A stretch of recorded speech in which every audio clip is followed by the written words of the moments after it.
بسم الله الرحمن الرحيم. والفجر وليال عشر والشفع والوتر والليل إذا يسر هل في ذلك قسم لذي حجر ألم تر كيف فعل ربك بعاد إرم ذات العماد التي لم يخلق مثلها في البلاد وثمود الذين جابوا الصخر بالواد وفرعون ذي الأوتاد الذين طغوا في البلاد فأكثروا فيها الفساد فصب عليهم ربك سوط عذاب إن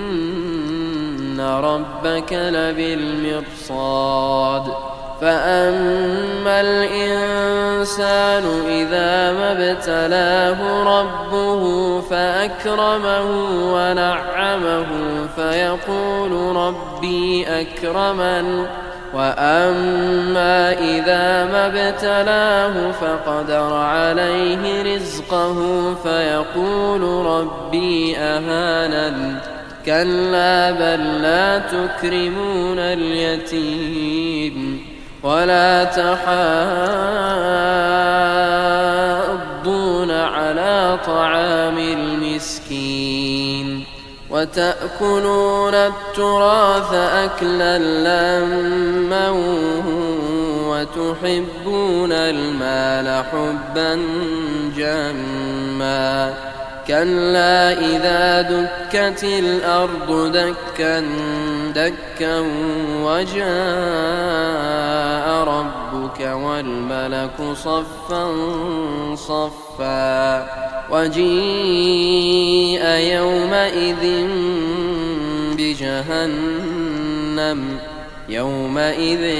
يتذكر الإنسان وأنى له الذكرى يقول يا ليتني قدمت لحياتي فيومئذ لا يعذب عذابه أحد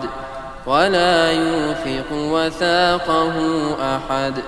يا أيتها النفس المطمئنة ارجعي إلى ربك راضية مرضية